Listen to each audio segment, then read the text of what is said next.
माननीय दिग्विजय सिंह जी, आप बोला माननीय दिग्विजय सिंह। सर, माननीय सभापति महोदय जी, मैं आभारी हूं आपका जो आपने मुझे बोलने के लिए आमंत्रित किया। भारत 1947 में आजादी हमें मिली और तब साक्षरता कितनी थी और उच्च कोटि के शिक्षण संस्थाएं कितनी थी, ये सर्वविदित है।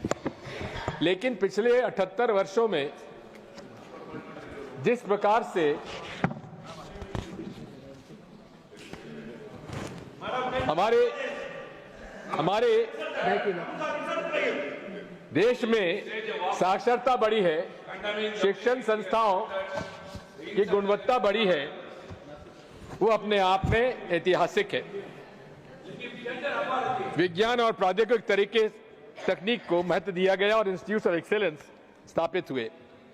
मेरे मत से नीति में एक्सेस यानी पहुंच और एक्सेलेंस यानी गुणवत्ता आवश्यक है।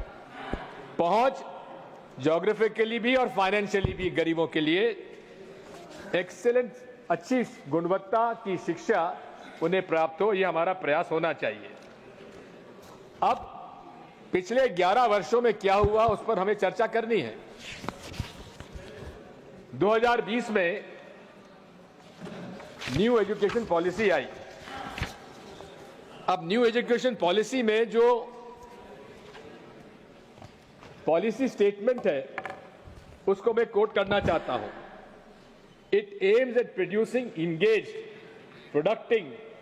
productive and contributing citizens for building an equitable, inclusive and plural society as envisaged in the Constitution.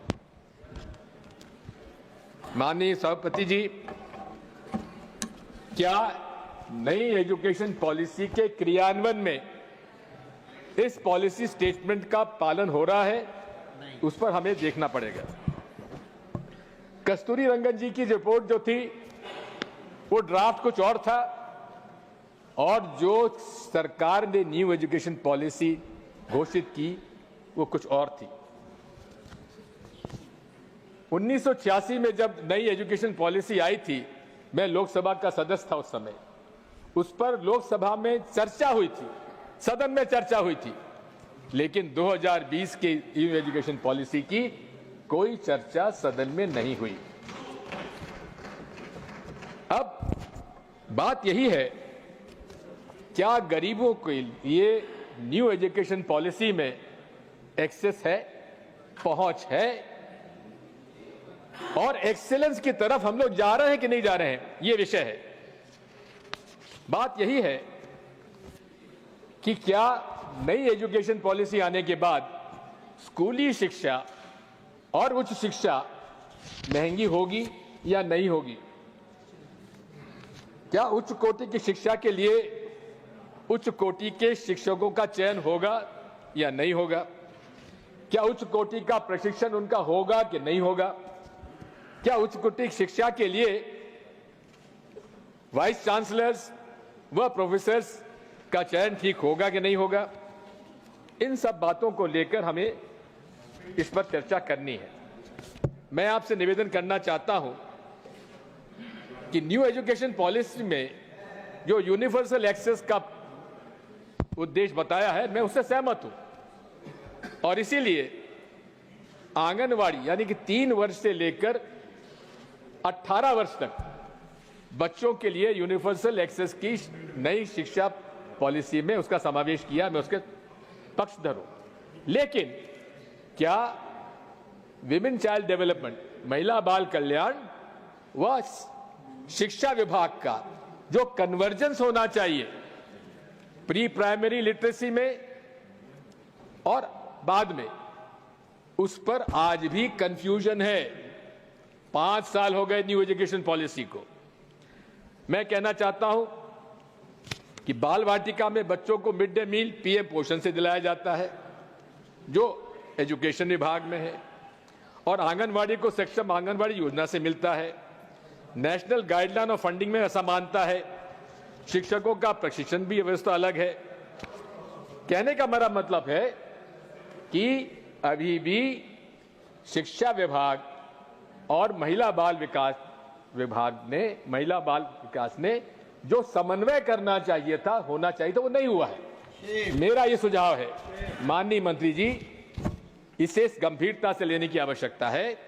और मैं निवेदन करूंगा माननीय प्रधानमंत्री जी, इसमें एक मिशन मोड में इसको डालें, और उस मिशन मोड के अंदर इसलिए डालें क्योंकि आज भी अगर आप देखेंगे तो गरीब गरीब होता जा रहा है, अमीर अमीर होता जा रहा है, और इस देश में 52% जो गर्भवती महिलाएं हैं वो एनेमिक हैं। 39% बच्चे आज कुपोषित हैं। इन सबको विशेष तौर पर ध्यान देने की आवश्यकता है। मैं आपसे अनुरोध करना चाहता हूं, इस प्रकार से फाउंडेशन लिटरेसी और न्यूमरेसी की घोषणा की गई, हम उसके पक्षधर हैं। लेकिन माननीय प्रधानमंत्री जी ने जो अपना भाषण दिया था न्यू एजुकेशन पॉलिसी में, उन्होंने कहा था रीडिंग फ्लुएंसी को हम निरंतर रखेंगे, लेकिन उसको माननीय शिक्षा मंत्री जी आपने उसको छोड़ दिया। अब मैं आता हूं एक्सेस यानी कि पहुंच। इसमें नए एजुकेशनल कॉम्प्लेक्स बनाने का प्रस्ताव है, यानी कि क्लस्टर ऑफ एजुकेशनल इंस्टीट्यूशंस को एक जगह उनको समझ को डाला जाएगा। इसके कारण कई स्कूल हमारे बंद हो रहे हैं। राइट टू एजुकेशन का जो प्रोविजन है, जो कि कानून है कि 1 किलोमीटर से ज्यादा प्राथमिक शाला नहीं होना चाहिए, उसका उल्लंघन हो रहा है। हालांकि स्कूल एजुकेशन के पास इसका कोई रिकॉर्ड नहीं, जब हमने पूछा उनसे, लेकिन एक उत्तर में उन्होंने बताया कि इस देश में 2014 से लेकर 2024 के बीच में 90,000 शासकीय स्कूल इस देश में बंद कर दिए गए। अब जो स्कूल बंद किए गए हैं उन please sir, I am not yielding sir, I am not yielding sir, I am not yielding, let me finish. माननीय तिवारी जी हमारी समिति के सदस्य हैं, उसमें हम लोगों की इसमें चर्चा हुई है, उनकी सहमति थी उसके अंदर।